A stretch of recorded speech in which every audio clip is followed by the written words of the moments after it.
Hello ಎಲ್ರಿಗೂ ನಮಸ್ಕಾರ. ಎಲ್ಲರೂ ಹೇಗಿದ್ದೀರಾ? ಸೊ ಈ ದಿನ ನಾನು ಬೆಳಿಗ್ಗೆ ಒಂದು 6 ಗಂಟೆಯಿಂದ ವ್ಲಾಗ್ನ ಶುರು ಮಾಡಿದ್ದೀನಿ. ನನ್ನ ಲೈಫ್ ಸ್ಟೈಲ್ ವೀಡಿಯೋನ ಶೇರ್ ಮಾಡ್ಕೊತಾ ಇದ್ದೀನಿ. ಇವತ್ತು ಬೆಳಿಗ್ಗೆಯಿಂದ ಒಂದು ಟಿಫನ್ ಮಾಡೋವರೆಗೂ 11:30 12 ಗಂಟೆವರೆಗೂ ಯಾವ ರೀತಿ ಇರುತ್ತೆ ನನ್ನ ಲೈಫ್ ಸ್ಟೈಲು ಅನ್ನೋದು ಶೇರ್ ಮಾಡ್ಕೊತಾ ಇದ್ದೀನಿ ಇವತ್ತಿನ ವೀಡಿಯೋದಲ್ಲಿ. ಹೊಸದಾಗಿ ಯಾರಾದರೂ ನೋಡ್ತಾ ಇದ್ದರೆ ಪ್ಲೀಸ್ ಸಬ್ಸ್ಕ್ರೈಬ್ ಮಾಡ್ಕೊಳ್ಳಿ. ವೀಡಿಯೋ ಇಷ್ಟ ಆದರೆ ಒಂದು ಲೈಕ್ ಮಾಡಿ. ನಿಮ್ಮ ಅನಿಸಿಕೆಗಳನ್ನು ಕಾಮೆಂಟ್ ಸೆಕ್ಷನಲ್ಲಿ ತಿಳಿಸಿ. ನಾನು ತಪ್ಪದೆ ಕಾಮೆಂಟ್ಸ್ಗೆಲ್ಲ ರಿಪ್ಲೈ ಮಾಡ್ತೀನಿ. ಹಾಗೆ ನಿಮ್ಮ ಫ್ರೆಂಡ್ಸ್ ಆ್ಯಂಡ್ ಫ್ಯಾಮಿಲಿ ಮೆಂಬರ್ಸ್ಗೆಲ್ಲ ಶೇರ್ ಮಾಡಿ. ಸೊ ನೀವು ಒಂದು ಲೈಕ್ ಮಾಡೋದ್ರಿಂದ ನನಗೆ ತುಂಬ ಹೆಲ್ಪ್ ಆಗುತ್ತೆ. ಅದಕ್ಕೋಸ್ಕರ ಲೈಕ್ ಮಾಡೋದು ಮಾತ್ರ ಮರಿಬೇಡಿ. ಈಗ ಬೆಳಿಗ್ಗೆ ಎದ್ದಿದ ತಕ್ಷಣ ಒಂದು 6:30 ಆಗಿತ್ತು. ಈಗ ವ್ಲಾಗ್ನ ಶುರು ಮಾಡಿದೆ. ಸೊ ಈಗ ನೀರು ಹಿಡ್ಕೊತಾ ಇದ್ದೀನಿ. ನೀರು ಬಿಟ್ಟಿದ್ರಲ್ಲ, ಹಾಗಾಗಿ ನೀರು ಹಿಡ್ಕೊಂಡು ಆಮೇಲೆ ಮುಂದಿನ ಕೆಲಸಗಳೆಲ್ಲ ನೋಡ್ಕೊಳ್ಳೋಣ ಅಂತ ಈಗ ಫಸ್ಟ್ ನೀರು ಹಿಡ್ಕೊತಾ ಇದ್ದೀನಿ. ಒಂದು ಕೊಡದಷ್ಟು ನಾನು ಬಳಸ್ಕೊಳಕ್ಕಾಗಲಿ ಅಡುಗೆ ಮನೇಲಿ ಇಟ್ಕೊಂಡೆ ತಗೊಂಡೋಗಿ. ಈ ತೊಟ್ಟಿನ ತುಂಬಿತ್ತು, ಅದಕ್ಕೆ 2 ಕೊಡ ಖಾಲಿ ಇತ್ತು, ಅದೆರಡು ತುಂಬಿಸ್ಕೊಂಡೆ. ಇಲ್ಲಿ ಕರ್ಬೇವಿನ ಸೊಪ್ಪಿನ ಗಿಡ ಮೊನ್ನೆ ನಮ್ಮ ಮನೆಯವರೆಲ್ಲ ಸೀಡೆ ಹೊಡೆದಿತ್ತು, ಅದಕ್ಕೋಸ್ಕರ ಎಲ್ಲ ಕಟ್ ಮಾಡಿದ್ದಾರೆ. ಅದಕ್ಕೆ ಸ್ವಲ್ಪ ನೀರು ಬಿಟ್ಟರೆ ಚೆನ್ನಾಗಿ ಚಿಗುರೊಡೆಯೋದು. ಮತ್ತು ಅದಕ್ಕೆ ಇದೆಲ್ಲ ತುಂಬಿದ್ಮೇಲೆ ಆ ಬುಡಕ್ಕೆ 2 ಗಿಡಗಳಿದ್ದಾವೆ, ಆ ಬುಡಕ್ಕೆ ಪೈಪ್ ಹಾಕ್ತಾಯಿದ್ದೀನಿ. ಸೊ ಅದು ನೀರು ಚೆನ್ನಾಗಿ ತುಂಬ್ಕೊಬಿಡುತ್ತೆ. ಆ ಥರ ಬಿಟ್ಟರೆ ಚೆನ್ನಾಗಿ ನೆಂದು ಚೆನ್ನಾಗಿ ಚಿಗುರೊಡೆಯುತ್ತೆ. ಮತ್ತು ಕರ್ಬೇವಿನ ಸೊಪ್ಪು ಚೆನ್ನಾಗಿರೋದು ಸಿಗುತ್ತೆ ಸಾಂಬಾರಿಗೆ. ಅದಕ್ಕೆಲ್ಲ ಅದಕ್ಕೆ ಆ ಕಡೆ ಹಾಕಿ ಬಂದು ಈಗ ಕಸ ಹುಡ್ಗೋಣ ಅಂತ ಪೊರಕೆ ಹುಡ್ಕಾಡ್ತಾಯಿದ್ರೆ ನಮ್ಮ ಈ ಪಾರು ಏನು ಮಾಡ್ತಾಳೆ ಅಂದರೆ, ಈ ಕಡೆ ಕಾಗೆಗಳೆಲ್ಲ ಕೂತಿರ್ತಾವೆ ಮೇಲೆ ಬಂದಲ್ಲಿ ಗೋಡೆ ಮೇಲೆ. ಅವಾಗ ಇದು ಓಡಿಸ್ಕೊಂಡು ಹೋದಾಗ ಅವು ಕೆಡೋಗ್ಬಿಡ್ತಾವೆ ಆ ಕಡೆ, ಆ ಕಾಗೆಗಳು ಪರ್ಕೆಗಳೆಲ್ಲನೂ. ಸೊ ಅದಕ್ಕೆ ಆ ಕಡೆ ಏನಾದರೂ ಬಿದ್ದೈತೇನೋ ಅಂತ ನೋಡಿದ್ರೆ ಇಲ್ಲ, ಈ ಕಡೆ ತಂದಿಟ್ಟಿದ್ದ ಅರವಿಂದು. ಅದಕ್ಕೆ ಅದರಿಂದ ಈಗ ಕಸ ಹೊಡ್ಗೋಣ ಅಂತ ಒಳಗಡೆ ಅರವಿಂದ್ ನೋಡ್ರಿ ದಿವಾನ ಮೇಲೆ ಮಲಗಿದ್ದಾನೆ. ಬೆಡ್ಶೀಟಲ್ಲಿ ಕಾಣಿಸ್ತಾ ಇದೆ ನಿಮಗೆ. ಇನ್ನೂ ಎದ್ದಿಲ್ಲ, ಚಳಿ ಬೇರೆ ಜಾಸ್ತಿ ಇರುತ್ತಲ್ಲ, ನಾನು ಎಬ್ಸಕ್ಕೆ ಹೋಗಲ್ಲ. ಇನ್ನು ಎದ್ಬಿಟ್ಟು ಅವ್ರು ಇನ್ನೇನು ಕೆಲಸ ಮಾಡ್ತಾರೆ ಗಂಡು ಮಕ್ಕಳು? ಕಸ ಹೊಡಿಯೋದು ಅದೆಲ್ಲ ಮಾಡ್ಬೋದು. ಸೊ ಅವ್ರಿಗೆ ಈ 2 ಸ್ವಲ್ಪ ಸ್ಟೆಪ್ಪು ಹುಡುಗಿದ ತಕ್ಷಣ ಇವನು ಅರವಿಂದು, ಅಮ್ಮ ಸೊಂಟ ಸಖತ್ ನೋವ್ತೈತಮ್ಮ ನನಗೆ, ನನಗೆ ಹುಡುಗಕ್ಕೆ ಆಗಲ್ಲ, ನೀನು ಹೆಂಗೆ ಹುಡುಕ್ತೀಯಮ್ಮ ಅಂತ ಕೇಳ್ತಾನೆ. ಸೊ ಅದು ನೋಡಿ ನನಗೆ ಹುಡುಕ್ಸೋಕ್ಕೆ ಮನಸ್ಸೇ ಬರಲ್ಲ. ಆದರೂ ಬೈತಾ ಇರ್ತಾರೆ, ಗಂಡು ಮಕ್ಳಿಗೂ ಕೆಲಸ ಎಲ್ಲ ಕಲಿಸ್ಬೇಕು, ನೀನು ಹಿಂಗೆ ಬೆಳೆಸ್ಬೇಡ ಅಂತ ನನ್ನನ್ನು ಬೈತಾ ಇರ್ತಾರೆ. ಚಿಕ್ಕ ಪುಟ್ಟ ಕೆಲಸಗಳೆಲ್ಲ ಮಾಡಿಕೊಡ್ತಾರೆ. ಯಾವಾಗಲಾದರೂ ನನಗೆ ಬ್ಯುಸಿ ಇದ್ದಾಗ ನನ್ನನ್ನು ನೋಡಿಬಿಟ್ಟು ಅವರೇ ಅರ್ಥ ಮಾಡ್ಕೊಂಡು ಕೆಲಸ ಮಾಡಿಕೊಡ್ತಾರೆ. ಇಲ್ಲದೆ ಇದ್ದಾಗ ನಾನೇ ಟೈಮ್ ಇದ್ದರೆ ನಾನೇ ಮಾಡ್ಕೊತೀನಿ. ಹೇಳ್ರಿ, ಜಾಸ್ತಿ ಏನು ಕೆಲಸ ಎಲ್ಲ ಮಾಡ್ಸೋಕ್ಕೋಗಲ್ಲ ಹುಡುಗರ ಕೈಲಿ. ಅವ್ರು ಓದ್ಕೊಂಡು ಚೆನ್ನಾಗಿರಲಿ ಅನ್ನೋದು ನನ್ನ ಉದ್ದೇಶ. ಆದರೆ ಓದಲಿ, ಅವ್ರು ಓದಿಸಿದ್ರೆ ಎಲ್ಲಿವರೆಗೂ ಬೇಕಾದ್ರೂ ಓದಿಸ್ಬೋದು, ಬೇಕಾದ್ರೆ ಕಷ್ಟಪಟ್ಟು ನಾವು. ಸೊ ಓದದೇ ಇರೋರನ್ನ ಏನು ಮಾಡೋಕ್ಕಾಗಲ್ಲ, ನಾವು ಟಾರ್ಚರು ಕೊಡೋಕ್ಕಾಗಲ್ಲ ಓದು ಓದು ಅಂತ. ಆದರೂ ನಮ್ಮ ಕೈಲಾದ ಮಷ್ಟಿಗೆ ನಾವು ಹೇಳ್ತಾ ಇರ್ತೀವಿ, ಓದ್ಕೊಳ್ರಿ, ಚೆನ್ನಾಗಿ ಓದಬೇಕು ಅಂತಂದು. ಇಲ್ಲ ಅಂದರೆ ಒಂದು ಬೆಲೆ ಇರಲ್ಲ ಲೈಫಲ್ಲಿ. ಒಂದು ಏನಾದರೂ ಒಂದು ಬೆಲೆ ಬೇಕಂದರೆ ಚೆನ್ನಾಗಿ ಓದಿರಬೇಕು ಅಂತಂದೆಲ್ಲ ಹೇಳ್ತಾ ಇರ್ತೀವಿ. ಮಕ್ಕಳಿಗೆ ಹೇಳೋದು ಅರ್ಥನೂ ಆಗಲ್ಲ, ನಾವು ಹೇಳೋದು ಏನು ಕೇಳ್ತಾರೆ ಅನ್ನೋದು ಅರ್ಥನೂ ಆಗಲ್ಲ ಅವರಿಗೆ. ಸೊ ಹಾಗೆ ನಾನೀಗ ಕೆಲಸ ಹೊರಗಡೆದೆಲ್ಲ ಮುಗಿಸಿ ಕಸ ಹೊಡ್ಗಿ ಹಾಗೆ ನಾವು ಅಮ್ಮರ ಮನೆ ಹತ್ರ ಬರ್ತಾಯಿದ್ದೀನಿ. ಯಾಕಂದರೆ ನಿಮಗೆ ಗೊತ್ತು, ಹಾಲು ತಗೊಂಡು ಹೋಗೋಕ್ಕೆ ಬೆಳಗ್ಗೆ ಟೈಮು. ನೀವು ಹೇಳ್ದಾಗಿಂದ ನಾನು ಅಮೌಂಟ್ ಕೊಟ್ಟೆ ಹಾಲು ಮೊಸರು ತೊಗೊತಾ ಇದ್ದೀನಿ. ಹಂಗೆ ತೊಗೊಂಡೋಗ್ಬಾರ್ದು ಅಂತ ಹೇಳಿದ್ರಲ್ಲ, ಅದಕ್ಕೆ ಅಮೌಂಟ್ ಕೊಟ್ಟೆ ತಗೊಂಡು ಹೋಗ್ತೀನಿ. ಎಷ್ಟೋ ನನ್ನ ಕೈಯಲ್ಲಿರೋದು ಎಷ್ಟೋ ಕೊಡ್ತಾ ಇದ್ದೀನಿ. ನಮ್ಮ ಅಮ್ಮರ ಮನೆ ಹತ್ರನೂ ಹೊರಗಡೆ ಕೆಲಸ ಎಲ್ಲ ಮುಗಿಸಿ ಇವರು ಒಳಗಡೆ ಕೂತಿದ್ರು. ಯಾಕಂದರೆ ಕಾಫಿ ಟೀ ಕುಡ್ಕೊಂಡು ಆರಾಮಾಗಿ ಮಾತಾಡೋಣ ಅಂತ ಕೂತಿದ್ದಾರೆ ಒಳಗಡೆ. ನಾನು ಬಂದೆ. ಇನ್ನು ನಮ್ಮಮ್ಮ ಬೆಳಿಗ್ಗೆನೇ ಹೋಗ್ತಾಯಿರಿ, ಈಗ ಬಿಸಿಲು ಜಾಸ್ತಿ ಇದೆಯಲ್ಲ. ಹಸುಗಳು ಮೇಯ್ಸ್ಕೊಬರೋಕ್ಕೆ ಬೆಳಿಗ್ಗೆ ಒಂದು 6:30 7 ಗಂಟೆಗೆಲ್ಲ ಹೋಗ್ತಾರೆ. 10 11 ಗಂಟೆ ಅಷ್ಟರಲ್ಲಿ ರಿಟರ್ನ್ ಬಂದುಬಿಡ್ತಾರೆ, ಬಿಸಿಲು ಜಾಸ್ತಿ ಆಗೋ ಅಷ್ಟರಲ್ಲಿ. ಅದಕ್ಕೆ ಸ್ವಲ್ಪ ಟಿಫನ್ ಏನಾದರೂ ಮಾಡಿಕೊಡ್ತಾರೆ. ಆ ಬ್ಯಾಗಲ್ಲಿ ಇಟ್ಕೊಂಡೈತೆ ನಮ್ಮಮ್ಮ, ಅದನ್ನೇ ತೋರಿಸ್ತಾ ಇದ್ರು ನನಗೆ, ಈ ಬ್ಯಾಗಲ್ಲಿ ತಗೊಂಡು ಹೋಗ್ತೀನಿ ಅಂತ. ಅದು ಮಾತಾಡ್ತಾ ಹಾಗೆ ಕೂತಿದ್ವಿ. ಸೊ ಇವ್ರು ಇನ್ನು ಸಿಗಲ್ಲ, ಇನ್ನು 12 ಗಂಟೆವರೆಗೂ ಆಮೇಲೆ ಬರೋದು.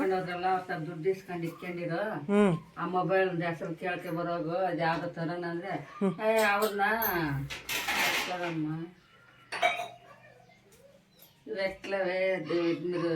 ಓಪನ್ ಸೆಷನ್ ನಂಬರ್ಲು ಲಾಕ್ ಅವ್ರನ್ನ ಕೇಳ್ಬೇಕಜ್ಜಿ.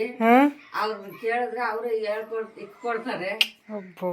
ನಾನೇ ಸಮಾಧಾನ ಮೈಸಿ ಅನ್ನಮನ ತಿನ್ನಿಸಿ ನಮ್ಮ ಅಜ್ಜಿ ಮೊಬೈಲ್ ಕೊಡಿಸ್ತಾಳೆ ಅಂತಾನೆ. ನೀವು ಅಪ್ಪನ ಕೇಳ್ಕೊ ಬರಾಗಮ್ಮ ಮೊಬೈಲ್ ಹೆಸ್ರಂತ ಅವ್ರ ಅಪ್ಪ 2 ವರ್ಷ వచ్చిన నాకత ఏం చదువుకోందని అజయ్ కరకబేడ వానికి అయ్యో కంద అజ్జి మొబైల్ తెత్తి ಹೋಗಿ ಅಂತ చెప్తుంది. వాడు ఆయన ಬಿಡ್ಸ್ಕೊಬೇಡ ಹತ್ರಕ್ಕೆ. ನಮ್ಮಮ್ಮ ಏನಂದ್ರೆ ಹೇಳಿದ್ದು ಸಿಂಪಲಾಗಿ ನಿಮ್ಗೆ ಹೇಳ್ಬಿಡ್ತೀನಿ ಅರ್ಥ ಆಗೋ ರೀತಿ. ಲಾಸ್ಯ ಮೊಬೈಲ್ಗೆ ಹೇಳ್ತಾ ಇದ್ಲಂತೆ ನಮ್ಮ ಅಪ್ಪನ ಹತ್ರ ಇರೋ ಮೊಬೈಲ್ಗೆ. ಅಂದರೆ ಚಿಂಟು ಟಿ ವಿ ಅದು ಇದೇನೋ ನೋಡ್ತಾ ಇರ್ತಾಳೆ ಯೂಟ್ಯೂಬಲ್ಲಿ. ಅದು ನಮ್ಮಪ್ಪ ಯಾವಾಗಲೂ ಇಸ್ಕೊಂಡು ಹೋಗ್ತಾ ಇರುತ್ತೆ. ಸ್ವಲ್ಪ ಹೊತ್ತು ಕೊಡುತ್ತೆ, ಆಮೇಲೆ ಅಳಿಸಿ ಕಿತ್ಕೊಂಡು ಹೋಗ್ಬಿಡ್ತಾರೆ. ಅದಕ್ಕೆ ಅಳ್ತಾ ಇದ್ಲಂತೆ ನಮ್ಮಮ್ಮನ ಹತ್ರ ಚಾಡಿ ಹೇಳ್ಕೊಂಡು. ಅದಕ್ಕೆ ನಮ್ಮಮ್ಮ ಈ ತಿಪ್ಪೆ ಮಾರಿದಾರಲ್ಲ, ಅದು ದುಡ್ಡು ಕೊಡ್ತಾರಲ್ಲ ಅವರು, ತಿಪ್ಪೆ ತಗೊಂಡೋಗಿರೋ ಅಂತಾರೆ ಗೊಬ್ಬರನ. ಅದು ದುಡ್ಡು ಕೊಟ್ಟಾಗ ನಾವು ಒಂದು ಹೊಸ ಮೊಬೈಲ್ ತಗೊಂಡು ಬರೋಣ ಅವ್ರ ಹತ್ರ ಇಸ್ಕೊಂಡು ಅಂತ ಹೇಳಿದ್ರೆ, ಅದಕ್ಕೆ ಲಾಸ್ಯ ಅಜ್ಜಿ ಹೊಸ ಮೊಬೈಲ್ ತಗೋಬೇಕಂದ್ರು ಅವರು ಗೊಬ್ಬರ ತಗೊಂಡೋದ್ರಲ್ಲ, ಅವ್ರ ಹತ್ರ ಲಾಕ್ ಇರುತ್ತೆ, ಆ ಲಾಕ್ ಹೇಳಿದ್ರೇ ಮೊಬೈಲ್ ಕೊಡೋದು ಶಾಪಲ್ಲಿ ಅಂತ ಹೇಳ್ತಾ ಇದ್ಲಂತ ನಮ್ಮಮ್ಮನಿಗೆ. ಅದು ನಮ್ಮಮ್ಮ ನನಗೆ ಹೇಳ್ತಾ ಇದ್ರು. ಹಂಗಾದ್ರೆ ಮೊಬೈಲ್ ಲಾಕ್ ಹೇಳಿದ್ರೇ ಅಂತೆ ಶಾಪಲ್ಲಿ ಮೊಬೈಲ್ ಕೊಡೋದು, ಅದಕ್ಕೆ ಲಾಕ್ ಕೇಳ್ಕೊಳ್ಳೋ ಅಜ್ಜಿ ಅವ್ರ ಹತ್ರ, ನಾವು ತಗೊಬರೋಣ ಹೋಗಿ ಅಂತಂದು ಹೇಳ್ತಾ ಇದ್ಲಂತೆ. ಸೊ ತುಂಬ ತಮಾಷೆಯಿಂದ ತುಂಬ ಚೆನ್ನಾಗಿ ಮಾತಾಡ್ತಾ ಇರ್ತಾರೆ ಅಜ್ಜಿ ಮೊಮ್ಮಗಳು. ಹಾಗೆ ಲಾಸ್ಯನ ಹೊಂದ್ಕೊಂಡಿರೋದಕ್ಕೆ ಮಾನ್ವಿಕು ನಮ್ಮ ಅಮ್ಮನ ಹತ್ರ ಹೋಗ್ಬಿಟ್ಟು ಅವಳನ್ನ ಮಾತಾಡಿಸ್ಬೇಡ, ನನ್ನ ಹತ್ರ ಮಾತಾಡು ಅಂತಂದು ಇಬ್ಬರಿಗೆ ಅವರೇ ಜಗಳ ಮಾಡ್ಕೊತವ್ರಂತೆ ಲಾಸ್ಯನ ಮಾನ್ವಿಕು. ಹಂಗೆ ಇನ್ನು ಲಾಸ್ಯ ಜೊತೆ ಹೊಂದ್ಕೊಬಿಡ್ತಾಳೆ ನಮ್ಮಮ್ಮ ಅಂತ ನಮ್ಮಮ್ಮನ ಹತ್ರನೇ ಹೋಗಿ ಮಲ್ಕೊಂತವನಂತೆ ರಾತ್ರಿ ಟೈಮ್ ಅವನು. ಹಂಗೆ ಚೆನ್ನಾಗಿರುತ್ತಲ್ಲ ಅಜ್ಜಿ ತಾತ ಮತ್ತು ಮೊಮ್ಮಕ್ಕಳ ಪ್ರೀತಿ ತುಂಬ ಚೆನ್ನಾಗಿರುತ್ತೆ. ಅದು ಎಷ್ಟು ಏನು ಕೊಟ್ಟರು ಆ ಪ್ರೀತಿ ಸಿಗಲ್ಲ ಬಿಡಿ. ಸೊ ನಾವು ಚಿಕ್ಕ ಮಕ್ಕಳಿದ್ದಾಗ ನೋಡ್ತಿದ್ದೀವಲ್ಲ ಅವಾಗಿಂದನೂ. ಸೊ ಅಜ್ಜಿ ತಾತ ಪ್ರೀತಿ ಮುಂದೆ ಎಲ್ಲ ಪ್ರೀತಿ ಹಿಂದೆ ಅಂತ ಹೇಳೋಕ್ಕೆ ಇಷ್ಟಪಡ್ತೀನಿ, ಅಷ್ಟು ಚೆನ್ನಾಗಿ ಇಷ್ಟಪಡ್ತಾರೆ. ಹಾಗೆ ನಾನೀಗ ಪಾತ್ರೆಗಳೆಲ್ಲ ತೊಳ್ಕೊಬಂದೆ. ನಮ್ಮ ಅಮ್ಮರ ಮನೆ ಹತ್ರ ಬಂದು ಪಾತ್ರೆ ತೊಳ್ಕೊಂಡು ಈಗೆಲ್ಲ ಎತ್ತಿಟ್ಟು, ಇವು ಸ್ವಲ್ಪ ನಮ್ಮ ಅಮ್ಮರವೇನೆ, ಅವು ಕೊಡೋಕೆ ಹೋಗ್ತಾಯಿದ್ದೀನಿ ನಮ್ಮ ಅಮ್ಮರ ಮನೆ ಹತ್ರ. ನಾವು ಟೀ ಕುಡಿದಿದ್ದಾಯಿತು, ಟೀ ಮಾಡ್ಕೊಂಡು ಕುಡಿದು ಈಗ ಟಿಫನ್ಗೆ ಅಂತ ಅವಲಕ್ಕಿ ಚಿತ್ರಾನ್ನ ಮಾಡೋಕ್ಕೆ ಅಂತ ಇದನ್ನೆಲ್ಲ ಕಟ್ ಮಾಡ್ತಾಯಿದ್ದೀನಿ. ಈರುಳ್ಳಿ, ಹಸಿಮೆಣ್ಸಿನ್ಕಾಯಿ, ಟೊಮಾಟೊ ಮತ್ತು ಹಸಿದು ಕಾಯಿ ಇತ್ತು, ಈಗ ಅದನ್ನು ತುರಿದಿಟ್ಕೊಂಡೆ. ಮತ್ತು ಕರ್ಬೇವಿನ ಸೊಪ್ಪು ಕಿತ್ಕೊಂಡು ಬಂದಿದ್ದು ಅದನ್ನು ತೊಳಿತಾ ಇದ್ದೀನಿ ಕ್ಲೀನಾಗಿ. ಬೆಳಿಗ್ಗೆಯಿಂದ ನಾನು ಮಾಡಿರೋಂಥ ಕೆಲಸದಲ್ಲಿ ಸ್ವಲ್ಪ ಶೂಟ್ ಮಾಡಿದ್ದೀನಿ ಅಷ್ಟೇ, ಎಲ್ಲನೂ ಶೂಟ್ ಮಾಡೋಕ್ಕಾಗಲಿಲ್ಲ. ಈಗ ಪಾತ್ರೆಗಳೆಲ್ಲ ತೊಳ್ಕೊಂಡೆ, ಮತ್ತು ಬಟ್ಟೆಗಳು ಸ್ವಲ್ಪ ಇದ್ವು, ಅವನು ವಾಷಿಂಗ್ ಮಿಷಿನ್ಗಾಗಿ ತೊಳೆದು ಒಣಗಾಕಿ ಟೀ ಮಾಡ್ಕೊಂಡು ಕುಡಿದು. ಸೊ ಇನ್ನೂ ತುಂಬ ಕೆಲಸಗಳು ಮಾಡಿದ್ದೀನಿ, ಮಧ್ಯೆ ಕಸ ಹೊಡೆಯೋದಾಗಿರ್ಬೋದು, ಒಳಗಡೆದು, ಮತ್ತು ಅವನ್ನೆಲ್ಲ ಸೋಫಾ ಕವರ್ಸು, ದಿವಾನ ಕವರ್ಸ್ ಎಲ್ಲ ನೀಟಾಗಿ ತೆಗೆದುಬಿಟ್ಟು ಒದಿಸಿ. ಸೊ ಎಲ್ಲನೂ ಕವರ್ ಮಾಡೋಕ್ಕಾಗಲ್ಲ, ಮೇಯ್ನ್ಲಿ ತೋರಿಸ್ತಾ ಇದ್ದೀನಿ. ಬೆಳಗ್ಗೆ ಎದ್ದಿದ ತಕ್ಷಣ ಇಷ್ಟೆಲ್ಲ ಕೆಲಸಗಳಿರ್ತವೆ, ಇದನ್ನೆಲ್ಲ ನೋಡ್ಕೊಂಡು ಮತ್ತೆ ಇನ್ಸ್ಟಾಗ್ರಾಮ್ಗೆ ಒಂದು ವೀಡಿಯೋನ ಅಪ್ಲೋಡ್ ಮಾಡಬೇಕು. 8-9 ಗಂಟೆ ಅಷ್ಟರಲ್ಲಿ ಅಪ್ಲೋಡ್ ಮಾಡಿಬಿಡ್ತೀನಿ. ಅದು ಏನಾದರೂ ಎಡಿಟಿಂಗು ವಾಯ್ಸ್ ಓವರು ಕೊಟ್ಟಿಲ್ಲ ಅಂದರೆ ಮತ್ತೆ ಅವಾಗ ಕೆಲಸದ ಜೊತೆನೇ ಅದನ್ನು ಮಾಡ್ಕೊಂಡು, ಸೊ ಈ ಥರ ನನ್ನ ಒಂದು ಕೆಲಸನೂ ಬಿಡದೆ 10-12 ಗಂಟೆ ಅಷ್ಟರಲ್ಲಿ ಈ ಥರ ಕೆಲಸಗಳೆಲ್ಲ ಮುಗಿಸಿ ನಾನು ತಿಂಡಿ ತಿನ್ನೋದೇ 11:30-12 ಗಂಟೆ ಆಗುತ್ತೆ. ಹಾಗೆ ಸ್ವಲ್ಪ ಜನ ಕೇಳಿದರೆ ನೀವು ಮನೆಯಲ್ಲೇ ಇದ್ಕೊಂಡು ಇಷ್ಟೊಂದು ಸ್ಲಿಮ್ ಆಗಿದ್ದೀರಾ ಹೇಗೆ ಅಂತಂದು. ಆ ಥರ ನಾನು ನೈಟ್ ತಿಂದು ಮಲಗಿರೋದೇ ಅದೆಲ್ಲ ಜೀರ್ಣ ಆಗಿ ಫುಲ್ಲು ನನಗೆ ಮತ್ತೆ ಹೊಟ್ಟೆ ಹಸಿವು ಆಗಬೇಕು, ಚೆನ್ನಾಗಿ ಆಗೋವರೆಗೂ ತಿನ್ನೋ ಹಾಗಿಲ್ಲ. ಅದಕ್ಕೆ ನಾನು ತಿನ್ನೋದೇ ಸ್ವಲ್ಪ ಲೇಟ್ ಮಾಡ್ತೀನಿ, 11:30-12 ಗಂಟೆ ಆಗುತ್ತೆ ನಾನು ಒಬ್ಬಳೇ ಇದ್ದಾಗ ತಿನ್ನೋದು. ಇನ್ನು ಜೊತೆಯಲ್ಲಿ ಎಲ್ಲರೂ ಇದ್ದರೆ ಬೇಗ ತಿಂದುಬಿಡ್ತೀನಿ. ಅವ್ರು ಯಾರು ಇಲ್ಲಾಂದರೆ ಇಷ್ಟೆಲ್ಲ ಕೆಲಸ ಮುಗಿಸಿ ನಾನು ತಿನ್ನೋದು 11:30-12 ಆಗುತ್ತೆ. ಸೊ ಅದಕ್ಕೆ ಫ್ಯಾಟ್ ಅನ್ನೋದು ನನಗೆ ಜಾಸ್ತಿ ಇದಾಗ್ತಾ ಇಲ್ಲ. ಅದಕ್ಕೆ ಸ್ವಲ್ಪ ಸಣ್ಣ ಇರೋಕ್ಕೆ ಇದೊಂದು ರೀಸನ್ ಅಂತ ನನ್ನ ಪರ್ಸ್ನಲಿ ಎಕ್ಸ್ಪೀರಿಯೆನ್ಸ್ ನಾನು ಹೇಳ್ತಾ ಇದ್ದೀನಿ. ಟೈಮ್ ಟು ಟೈಮ್ ತಿನ್ನಬೇಕು, ಆದರೆ ಬೆಳಗ್ಗೆ ಟೈಮ್ ಸ್ವಲ್ಪ ಲೇಟಾಗಿ ತಿನ್ನೋದ್ರಿಂದ ಸ್ವಲ್ಪ ಫ್ಯಾಟ್ ಅನ್ನೋದು ಬೇಗ ಇದಾಗಲ್ಲ ಅನ್ನೋದು ನನ್ನ ಓನ್ ಎಕ್ಸ್ಪೀರಿಯೆನ್ಸ್ ಅಷ್ಟೇ. ಈಗ ನೀರು ಸ್ವಲ್ಪ ಕಾಯಿಸ್ಕೊಂಡು ಬಂದು ಇಟ್ಕೊಂಡಿದ್ದೆ ಸೈಡಲ್ಲಿ, ಜಾಸ್ತಿ ಸುಡ್ತಾ ಇತ್ತು, ಅದನ್ನು ಸ್ವಲ್ಪ ತಣ್ಣಗಾಗಲಿ ಅಂತ ಅಷ್ಟರಲ್ಲಿ ಇದನ್ನೆಲ್ಲ ತರಕಾರಿ ಎಲ್ಲ ಕಟ್ ಮಾಡ್ಕೊಂಡೆ. ಈಗ ಬಿಸಿ ನೀರಲ್ಲಿ ಅವಲಕ್ಕಿನ ನೀಟಾಗಿ ನೋಡಿಬಿಟ್ಟು ಅದರಲ್ಲಿ ಸ್ವಲ್ಪ ಧೂಳು ಮತ್ತು ಇದು ನೆಲ್ಲು ಥರ ಇರುತ್ತಲ್ಲ ಅದು ಎಲ್ಲ ಇರುತ್ತೆ, ಒಟ್ಟು ಎಲ್ಲ ಇರುತ್ತೆ. ಸೊ ಅದನ್ನೆಲ್ಲ ಕ್ಲೀನಾಗಿ ತೆಗೆದಾಕ್ಬಿಟ್ಟು ಈಗ ಕ್ಲೀನಾಗಿ ಒಂದು ಸಾರಿ ವಾಶ್ ಮಾಡಿಬಿಟ್ರೆ ಆ ಥರ ನೆನೆಸೋ ಅವಶ್ಯಕತೆ ಏನಿಲ್ಲ, ಸುಮ್ಮನೆ ಅದರಲ್ಲಿ ಹಾಕ್ಬಿಟ್ಟು ಆ ಥರ ತೊಳೆದು ಕ್ಲೀನಾಗಿ ಕೈಯಲ್ಲಿ ಒಂದು ಸಾರಿ ಹಿಂಡು ಹಾಕ್ಬಿಟ್ರೆ ಸಾಕು, ಚೆನ್ನಾಗಿ ನೆಂದಿರುತ್ತೆ. ನಾವು ತಣ್ಣೀರಲ್ಲಿ ಸ್ವಲ್ಪ ಹೊತ್ತು ನೆನೆಸ್ತಾರೆ, ಅದೇನೋ ನನಗೇನು ಇದು ಆಗಲ್ಲ. ಯಾಕಂದರೆ ಬಿಸಿ ನೀರಲ್ಲಿ ನಾವು ನೆನೆಸಿ ತೊಳೆಯೋದ್ರಿಂದ, ಬಿಸಿ ನೀರಿಗೆ ಹಾಕ್ಬಿಟ್ಟು ತೊಳೆಯೋದ್ರಿಂದ ಫುಲ್ಲು ಧೂಳೆಲ್ಲ ಕ್ಲೀನಾಗಿ ಹೊರಟೋಗ್ಬಿಡುತ್ತೆ, ಚೆನ್ನಾಗೂ ನೆಂದಿರುತ್ತೆ. ಅದಕ್ಕೆ ನಾನು ಈ ಥರ ಮಾಡ್ತಾಯಿರ್ತೀನಿ. ಈಗ ತೊಳೆದಾಕಿದ್ನಲ್ಲ ಅದರಲ್ಲೇ ಸ್ವಲ್ಪ ಇದು ಹಸಿಕಾಯಿ ತುರಿದಿದ್ನಲ್ಲ ಎಲ್ಲನೂ ಹಾಕ್ಬಿಟ್ಟು ಸ್ವಲ್ಪ ಉಪ್ಪು ಹಾಕಿ ಕಲಸಿ ನನಗೇನೆ ಕೈಯಲ್ಲಿ ಕಲಿಸ್ಬಿಟ್ಟು ಇಲ್ಲಿ ಒಗ್ಗರಣೆಗೆ ಈರುಳ್ಳಿ, ಹಸಿಮೆಣ್ಸಿನ್ಕಾಯಿ, ಟೊಮೊಟೊ ಮತ್ತು ಕಡಲೆಬೀಜ, ಜೀರಿಗೆ, ಸಾಸಿವೆ ಮತ್ತು ಕಡಲೆಬೇಳೆ ಇದ್ದರೆ ಕಡಲೆಬೇಳೆ ಹಾಕ್ಕೋಬೋದು. ನನ್ನ ಹತ್ರ ಇರಲಿಲ್ಲ, ನಾನು ಕಡಲೆಬೇಳೆ ಹಾಕಿಲ್ಲ. ಸೊ ಒಗ್ಗರಣೆ ಐಟಮ್ ಎಲ್ಲ ಹಾಕ್ಬಿಟ್ಟು ಸ್ವಲ್ಪ ಅರಿಶಿನ ಹಾಕಿ ಸ್ವಲ್ಪ ಉಪ್ಪು ಹಾಕಿ ಎಲ್ಲ ಬೇಯಿಸ್ಕೊತಾ ಇದ್ದೀನಿ, ಅದೆಲ್ಲ ಫ್ರೈ ಮಾಡ್ಕೊತಾ ಇದ್ದೀನಿ. ಇಲ್ಲಿ ನಾನು ಕಾಯಿನೂ ಉಪ್ಪು ಕಲಸಿಟ್ಟಿದ್ನಲ್ಲ ಅವಲಕ್ಕಿಗೆ ಅದನ್ನು ತೋರಿಸ್ತಾ ಇದ್ದೆ. ಇದನ್ನೆಲ್ಲ ಫ್ರೈ ಮಾಡ್ಕೊಂಡು ಇನ್ನು ಅದಕ್ಕೆಲ್ಲ ಮಿಕ್ಸ್ ಮಾಡಿಬಿಟ್ರೆ ಅವಲಕ್ಕಿ ಚಿತ್ರಾನ್ನ ರೆಡಿ ಆಗುತ್ತೆ. ಸೊ ಈ ರೀತಿ ಬೆಳಗ್ಗೆ ಟೈಮು ಎಷ್ಟೇ ನಾವು ಬೇಗ ಮಾಡ್ತೀವಿ ಅಂದ್ರೂ ಸ್ವಲ್ಪ ಲೇಟ್ ಆಗಿಬಿಡುತ್ತೆ, ಎಲ್ಲ ಕೆಲಸಗಳು ಮಾಡ್ಕೊಂಡು ಒಬ್ಬಳೇ ಮಾಡೋದ್ರಿಂದ ಸ್ವಲ್ಪ ಲೇಟ್ ಆಗುತ್ತೆ. ಒಂದೊಂದು ದಿನ ಅಷ್ಟೇ, ಸೊ ಡೈಲಿ ಅದೇ ಥರ ಲೇಟ್ ಆಗುತ್ತೆ ಅಂತ ನಾನು ಹೇಳ್ತಾ ಇಲ್ಲ, ಯಾವತ್ತಾದರೂ ಒಂದಿನ ಈ ಥರ ಲೇಟ್ ಆಗಿಬಿಡುತ್ತೆ. ಅಂಥ ಟೈಮಲ್ಲಿ ನಾನು ಈಸಿಯಾಗಿ ಆಗುವಂಥ ಅಡುಗೆಗಳು ಈ ಥರ ಟಿಫನ್ಗಳೇನಾದರೂ ಮಾಡಿಬಿಡ್ತೀನಿ. ಸೊ ಇದನ್ನು ಸ್ವಲ್ಪ ಇಷ್ಟಪಟ್ಟು ತಿನ್ನಲ್ಲ ನಮ್ಮ ಮನೆಯಲ್ಲಿ, ಆದ್ರೂ ಇನ್ನು ಹೊಟ್ಟೆ ಹಸಿವು ತಿನ್ನಬೇಕಲ್ಲ ಅಂತ ಹೇಳ್ಬಿಟ್ಟು ತಿನ್ನೋದು. ನೋಡಿ ಆ ರೀತಿ ಕಲಸಿ ಇಟ್ಕೊಂಡಿದ್ದೀನಿ ಒಂದು ಕಡೆ, ಇದನ್ನು ಫ್ರೈ ಆಗ್ತಾಯಿದೆ. ಸೊ ಇದೆಲ್ಲ ಫ್ರೈ ಆದಮೇಲೆ ಮತ್ತೆ ವೀಡಿಯೋ ಹಂಗೆ ಕಂಟಿನ್ಯೂ ಮಾಡ್ತಾ ಇರ್ತೀನಿ ನೋಡಿ. ಸೊ ನೋಡಿ ಈಗ ಗೊಜ್ಜಾಯಿತು, ಅವಲಕ್ಕಿ ಚಿತ್ರಾನ್ನ ಮಾಡೋದಕ್ಕೆ ಸ್ವಲ್ಪ ಟೈಮ್ ಇಲ್ಲದೆ ಇದ್ದಾಗ ಚಿತ್ರಾನ್ನ ಮತ್ತು ಅವಲಕ್ಕಿ ಚಿತ್ರಾನ್ನ ಇವೆರಡೂ ಒಂದೇ. ಸ್ವಲ್ಪ ಉಪ್ಪಿಟ್ಟು ಇಲ್ಲ ಇದು ಮಂಡಕ್ಕಿ ಒಗ್ಗರಣೆ ಮಾಡ್ತೀವಿ. ಸೊ ಅದು ಈ ಥರ ಯಾವುದಾದ್ರೂ ಒಂದು ಪುಳಿಯೋಗರೆ ಗೊಜ್ಜು ಈ ಥರ ಮಾಡಿ ಟೈಮ್ಗೆ ಹೊಟ್ಟೆ ತುಂಬಿಸ್ಕೊಂಡ್ಬಿಡೋದೆ. ಈಗ ಮೊನ್ನೆ ಮಾಡಿದ್ನಲ್ಲ ನಾನು ಅವಲಕ್ಕಿ ಚಿತ್ರಾನ್ನ, ಅದು ಸ್ವಲ್ಪ ಅವಲಕ್ಕಿ ಮಿಕ್ಕಿತ್ತು, ಅದಕ್ಕೋಸ್ಕರ ಇವತ್ತು ಅವಲಕ್ಕಿ ಚಿತ್ರಾನ್ನ ಮಾಡಿದೆ. ಈಗ ಕಲ್ಸೋಣ, ರೆಡಿ ಆಯಿತು ಗೊಜ್ಜೆಲ್ಲನೂ. ಕಲಿಸ್ಬಿಟ್ಟು ಫಸ್ಟ್ ತಿಂದು ಆಮೇಲೆ ಸ್ವಲ್ಪ ವೀಡಿಯೋ ಕೆಲಸಗಳು ಅದೆಲ್ಲ ಇದೆ ಎಲ್ಲ ಮುಗಿಸ್ಬಿಟ್ಟು ಮತ್ತೆ ನಾಳೆ ಬೇರೆ ಊರಿಗೆ ಹೋಗ್ಬೇಕು, ಅದನ್ನು ಶೇರ್ ಮಾಡ್ಕೊತೀನಿ. ಈಗ ಸದ್ಯಕ್ಕೆ ಇದು ಕಲ್ಸೋಣ, ಹೊಟ್ಟೆ ಬೇರೆ ಕಾಲ ಆಗ್ತಿದೆ, ಆಗಲೇ ಟೈಮು ಒಂದು 11 ಗಂಟೆ ಆಗ್ತಾಯಿದೆ ಹತ್ತತ್ರ. ಸೊ ನೋಡಿ ಗೊಜ್ಜಿ ಈ ರೀತಿ ರೆಡಿ ಮಾಡ್ಕೊಂಡಿದ್ದೀನಿ. ಈಗ ಇದನ್ನ ಹಂಗೆ ಸ್ಟವ್ ಮೇಲೆ ಅದ್ರ ಮೇಲೆ ಇಟ್ಬಿಟ್ಟು ಕಲಿಸ್ಬೋದು ಬಾಂಡ್ಲಿಲಿ. ಅದು ಚಿಕ್ಕ ಬಾಂಡ್ಲಿ ಎಲ್ಲ ಚೆಲ್ಲೋಗುತ್ತೆ ಅಂತ ನಾನು ಇದರಲ್ಲಿ ಹಾಕಿ ಕಲಿಸ್ತಾ ಇದ್ದೀನಿ. ನೀವು ಹೇಳ್ದಾಗೆ ಇವತ್ತು ಸ್ಪೂನ್ ತಗೊಂಡಿದ್ದೀನಿ ಕಲ್ಸಕ್ಕೆ ಅಂತ. ಸೊ ನಮಗೆ ಕೈಯಲ್ಲೇ ಕಲಸಿ ಅಭ್ಯಾಸ, ಈ ಥರ ಸ್ಪೂನಲ್ಲಿ ಯೂಸ್ ಮಾಡಿ ಇದಿಲ್ಲ, ಅಭ್ಯಾಸ ಇಲ್ಲ. ಅದಕ್ಕೋಸ್ಕರ ಕೈಯಲ್ಲೇ ಕಲಿಸ್ತಾ ಇದ್ದೆ. ಸ್ಪೂನ್ ಯೂಸ್ ಮಾಡಿ ಸಿಸ್ಟರ್ ಅಂತಂದು ಹೇಳ್ತಾ ಇದ್ರಲ್ಲ, ನೀವು ಹೇಳ್ದಂಗೆ ನಾನು ಕೇಳ್ತಾ ಇದ್ದೀನಿ ನೋಡಿ. ಸ್ಪೂನ್ ಯೂಸ್ ಮಾಡಿದ್ದೀನಿ ಇವತ್ತು. ಹಾಗೆ ಅರವಿಂದು ಅಲ್ಲಿ ನಾವು ಅಮ್ಮವ್ರ ಮನೆ ಹತ್ರ ಊಟ ಮಾಡ್ಕೊಂಡು ಹೋದ. ಇವತ್ತು ಸ್ವಲ್ಪ ಲೇಟ್ ಆಗೋಯ್ತು, ನನ್ನವು ಕೆಲಸಗಳೆಲ್ಲ ಭಾಳ ಇದ್ವು, ಅವೆಲ್ಲ ಮುಗಿಸಿ ಸೊ ಮಾಡೋದು ಇಷ್ಟೊತ್ತಾಯ್ತು ಇವತ್ತು.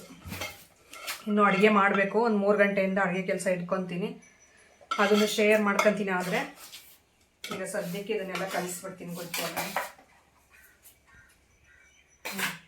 ನೋಡಿ. ಅವಲಕ್ಕಿ ಚಿತ್ರಾನ್ನ ರೆಡಿ ಆದಮೇಲೆ ಹಾಲಲ್ಲಿ ತಗೊಂಡು ಬಂದೆ. ನಾವು ಆಲ್ಮೋಸ್ಟ್ ಎಲ್ಲರೂ ಟಿಫನ್ ಮಾಡೋದು, ಊಟ ಮಾಡೋದು, ಎಲ್ಲರೂ ಕುತ್ಕೊಳ್ಳೋ ಅಂಥ ಪ್ಲೇಸ್ ಅಂದರೆ ಹಾಲಲ್ಲೇ ನಾವು ಜಾಸ್ತಿ ಹೊತ್ತು ಟೈಮ್ ಕಳೆಯೋದಿಲ್ಲಿ.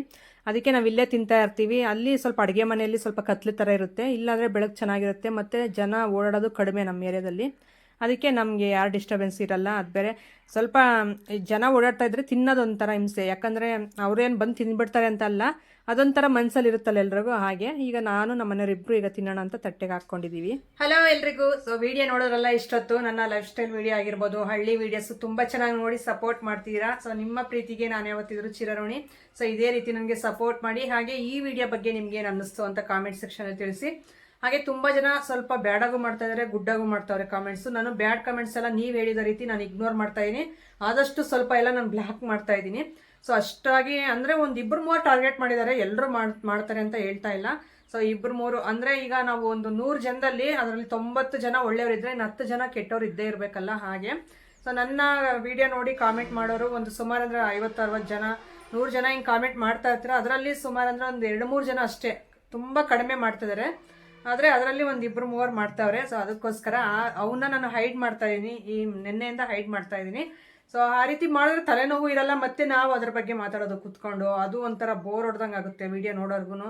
ಸೊ ನಿಮ್ಗೂ ಬೋರ್ ಹೊಡ್ದಂಗೆ ಆಗುತ್ತೆ, ಬರೀ ಇದೇ ಮಾತಾಡ್ತಾರೆ ಅಂತ. ಸೊ ಅದಕ್ಕೆ ಅದ್ರ ಬಗ್ಗೆ ನಾ ತಲೆನೇ ಕೆಡಿಸ್ಕೊಳ್ಳೋದು ಬೇಡ ಅಂತ ಹೈಡ್ ಮಾಡ್ತಾ ಇದ್ದೀನಿ. ಸೊ ಅದೊಂದು ಆಪ್ಷನ್ ಕೊಟ್ಟಿದ್ದಾರೆ ಯೂಟ್ಯೂಬಲ್ಲಿ. ಇನ್ನು ಅದೇ ಇಲ್ಲ ಅಂದಿದ್ರೆ ನಾನು ಕಾಮೆಂಟ್ಗೂ ಕುತ್ಕೋಬೇಕಾಗಿತ್ತು ನೋಡ್ತಾ. ಸೊ ಯಾರೇನು ಮಾಡಿದ್ದಾರೆ ಅಂತ.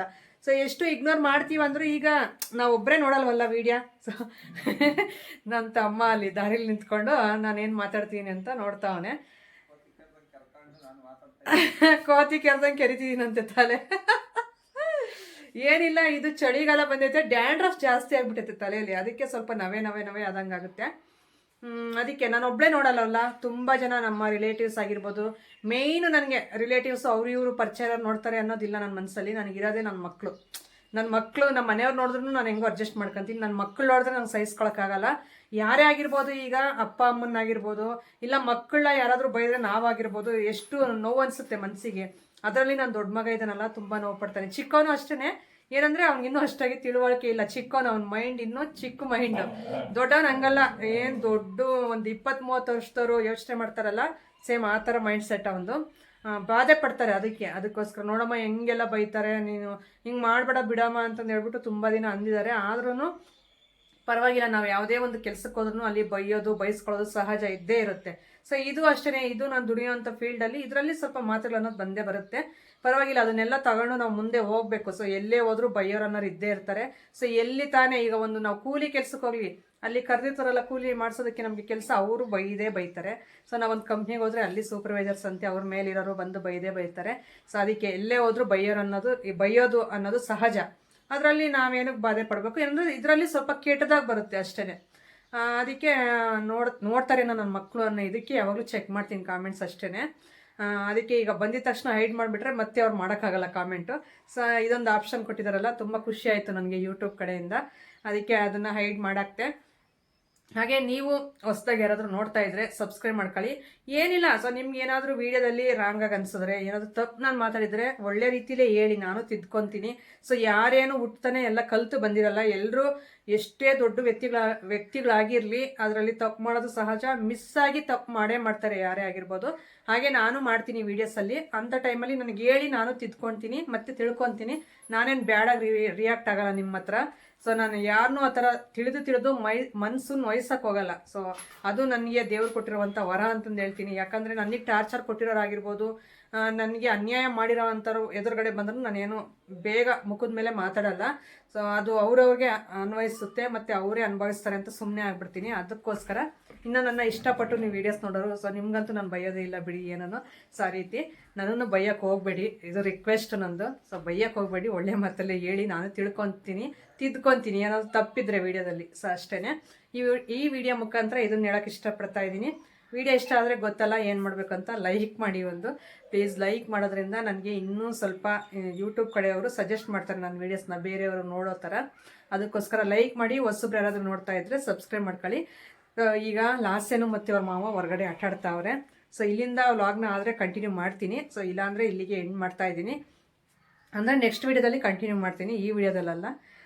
ಸಿಗೋಣ ನಾಳೆ ಒಂದು ಒಳ್ಳೆ ವ್ಲಾಗ್ ಮುಖಾಂತರ. ಅಲ್ಲಿವರೆಗೂ ನಮಸ್ಕಾರ ಸ್ನೇಹಿತರೆ, ಟೇಕ್ ಕೇರ್, ಬಾಯ್.